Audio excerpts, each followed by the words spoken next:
Well, now let's start the show. And the first person, again, is Father Ron Walters. As I say, I appreciate so much what Father does for our shows. And what you're going to see him do is take a plastic kit and make it look like wood, and you won't believe it. Father Walters, welcome. Thank you, Jim.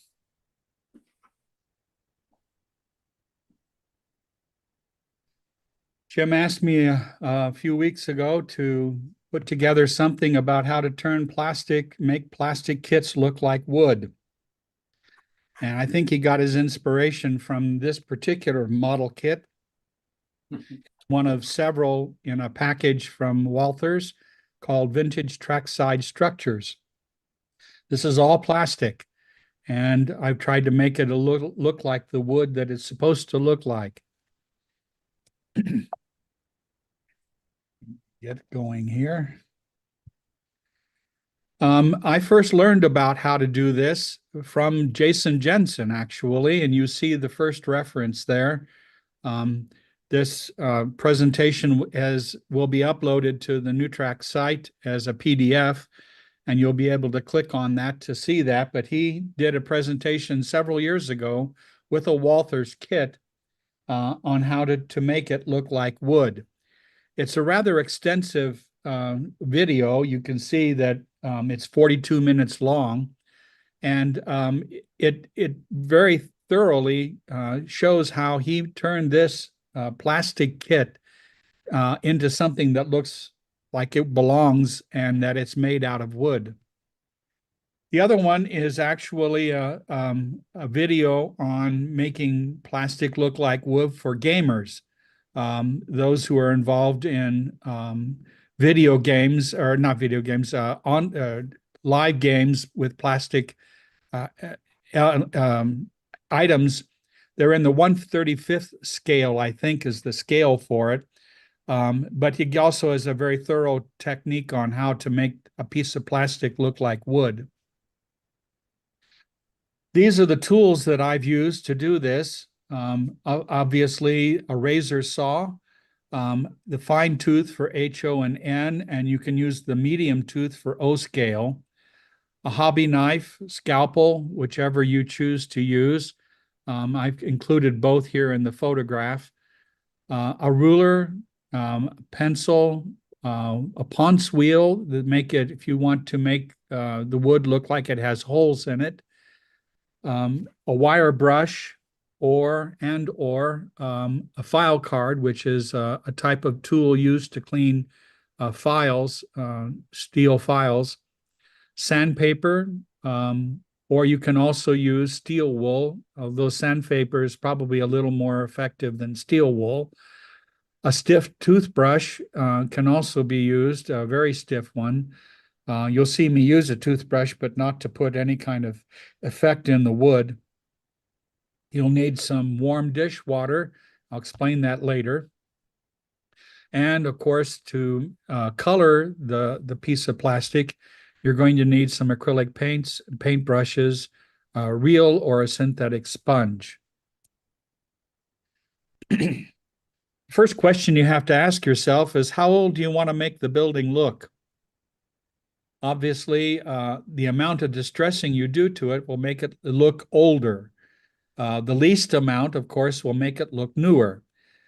Trying to make it look like wood is going to be a bit of a task, and I'll explain that a little bit. Obviously, the more you do to the plastic, the more it will look distressed. You have to keep that in mind. There are various stages of distress. A wire brush will give you an impression of wool. A razor saw will deepen the texture, and a hobby knife will make it look even more distressed. The deeper you put cuts in the plastic will make it look more like neglected wood or broken wood, pieces of wood. You can also lift some of the pieces of the siding in order to make it look more distressed. It can also exemplify water damage. Missing boards makes it look even more neglected with water damage or wind damage. and also a certain amount of vandalism that's been done to a vacated, possibly, or disused building. And if you can cut out pieces of the sides to make it look like the studs behind the facade, the surface of the wood, it'll make it look even more like it's been abandoned. You have to, part of this is making it look like wood is painting it.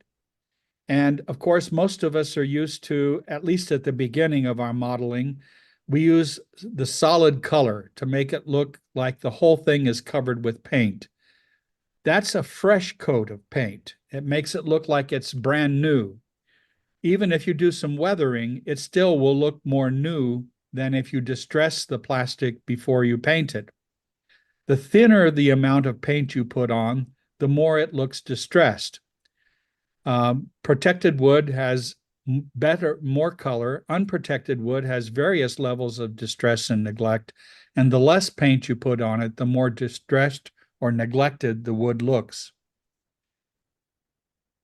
It's a careful and often tedious combination of using tools and paint to make the plastic look like wood.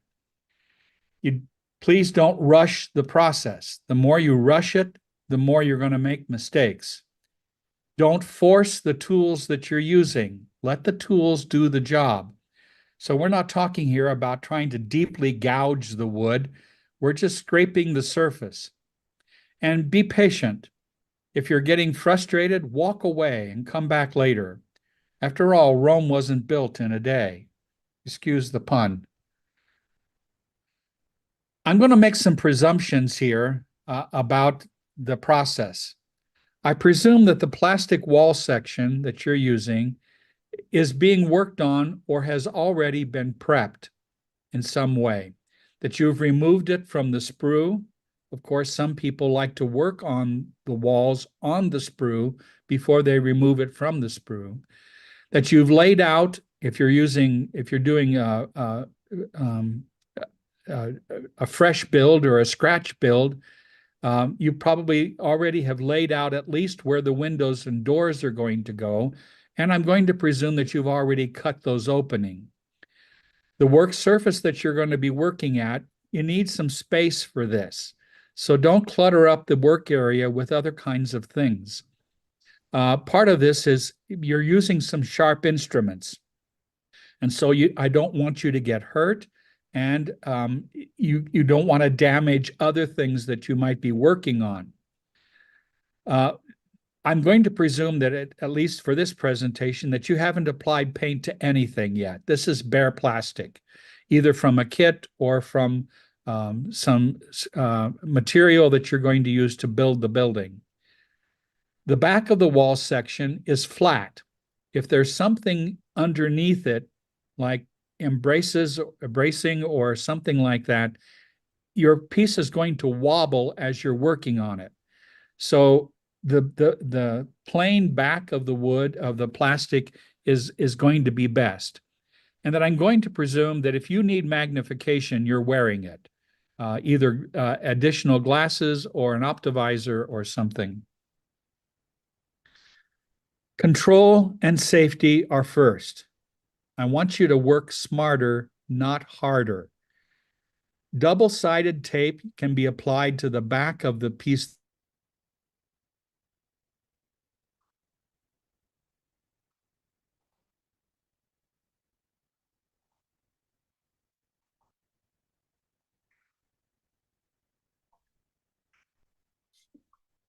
Will help keep it stable.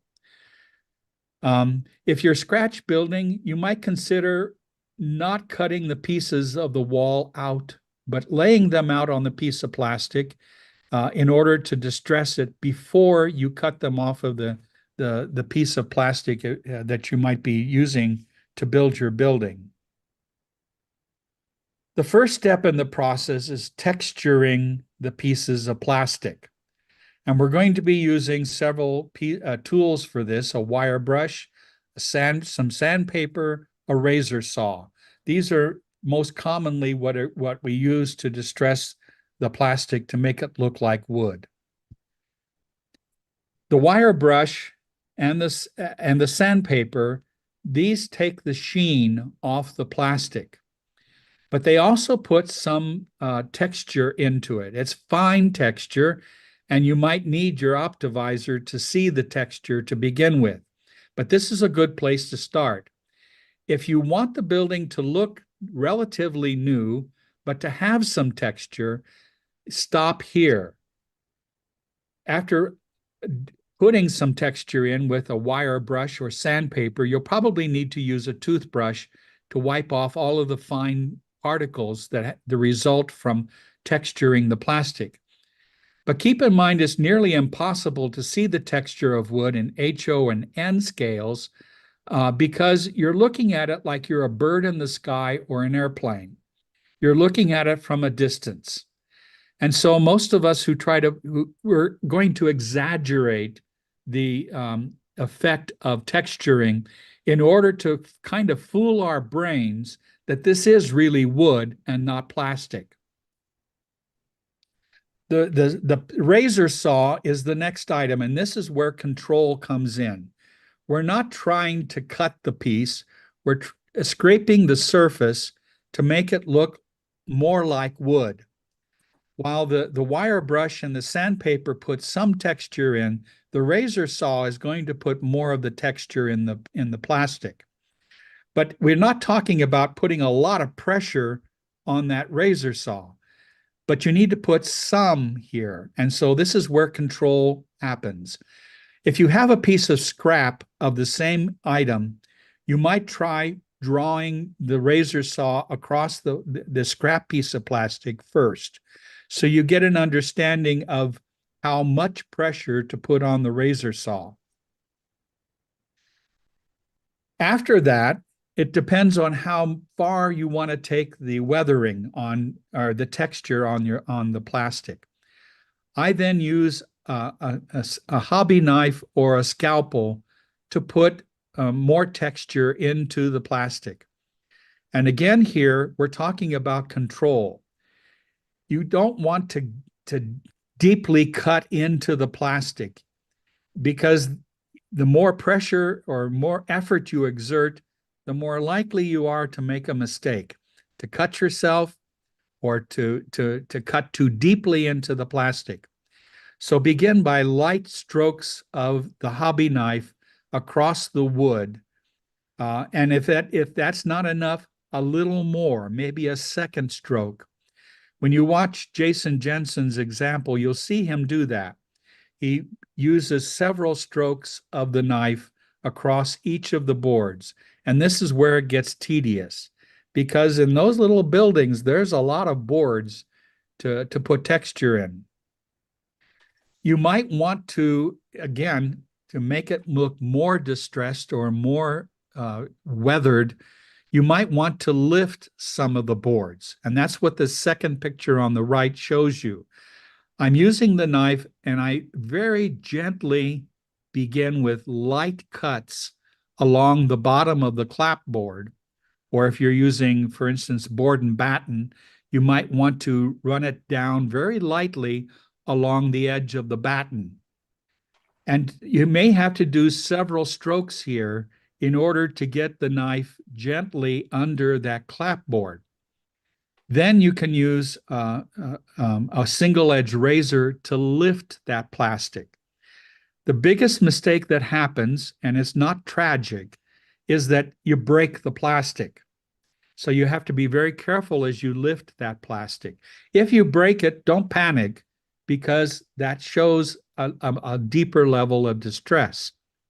And as you saw in that original photograph at the beginning of this presentation, you saw that I have lifted some of the boards. You might, on the clapboard especially, or on the batten of board and batten, or along the boards that are not battens, on board and batten siding, you might want to run a line across some of the boards to show that there's two boards there instead of one continuous board. This demonstrates that the builders were trying to efficiently use the wood that they purchased for construction, and they're trying to use it all up instead of trying to use only full-size pieces. You can also, at that point, lift part of that, because in weathering, the water will get into that crack eventually and will expand the wood to the point where it lifts part of that joint away from the other board that's connected to it. After all that scraping, and there's lots of bits of plastic, you'll want to use something to clean it off. This is where steel wool comes in, or a toothbrush. It will pick up all those bits of plastic, that fuzz that results from all of this, so that you have a clean surface. You will also want to clean the board with warm soap and water, which I'll get to in a few minutes. You might want to demonstrate how old the building is by creating some missing boards. In this particular photograph, you see I have basically cut out part of the foundation of this building. I've created a hole in the foundation where raccoons or cats or some other animal might get in under the floorboard of the building. This shows the distress and the length of time that this building has been around. This building is one of the vintage buildings in that Walthers kit. So it's supposed to be an old building to begin with. So this is another way to create a level of distress or age in the wood. The next is going to be priming the plastic for painting. And before you do the priming, what's going to be necessary is to clean the building first. And I mean that seriously, because all plastic has a kind of mold release on it. You may not feel it with your fingers or see it with your eyes, but in order for that to pop out of the mold, which is how they eject this after they've injected the plastic into the mold, they need that release on there for it to pop out. So you have to wash it in warm soap and water before you do anything more to color the piece. I always use a kind of primer on the plastic because it gives a base color to everything. One of the things about the plastic that you receive in most plastic kits, it's whatever color they're using at the time. And they may decide that they're going to do a whole bunch of buildings, and so they do them all in brown or tan. But they may do so in gray. A lot of the windows that we get from Tishy are all done in gray plastic, which means that a lot of people don't even think about washing all those tiny windows in HO and N scale. They're very small, some of them, to get the mold release off of them. They are sort of helping you by giving you a gray color to begin with. Most of us who've been involved in photography know that a gray color is a good place to start to measure the amount of light coming into your camera to get a baseline for that. In the movie video cameras they always talk about white balance. But for most still photography, we always begin with a kind of standard gray in order to gauge how well our cameras are capturing the color. So I like beginning with a gray coat. Some are recommending to begin with a white coat if you're going to be using colors like the red or the blue or the green. But I find using the gray is a good way to begin for wood, because the colors I'm going to apply, I want the gray to show through. These particular Walthers kits are all in brown or a tan color. So I needed to coat these with a gray coat to begin with. I used on this particular model the Tamiya light gray, because I really wanted the grain of the wood to show through. The cheap automotive primer gray I often use, and that's recommended by a lot of professional modelers because it's fast and quick. A couple of light sprays with the cheap automotive gray primer, and you've got the color, the piece covered. Then to me, it takes several applications in order to get the gray.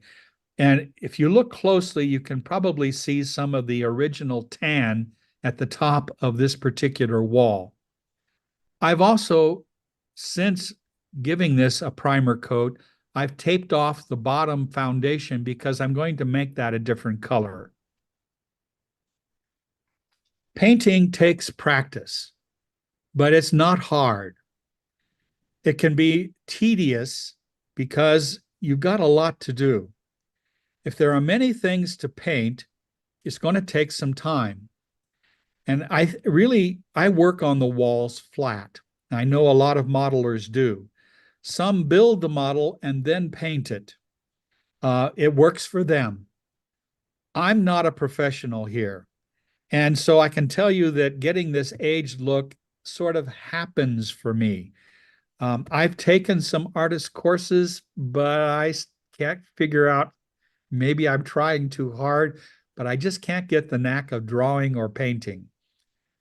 I studied the techniques that Jason Jensen used to create that one model. And I'm starting on this one. I'm starting to use what's called a wet palette, but a wet your brush first before you dip it in paint. And you don't need a lot of paint on the brush. You just need a little. If you have to dip it in the paint several times, this is where the tediousness comes in, but it's going to be more effective than trying to load your brush with paint and do it all at once. If you want some tips on that, see Greg's presentation from a couple of weeks ago on painting and paintbrushes. So here's what I did for this particular wall, so you can see it. I'm going to be quiet here for a minute.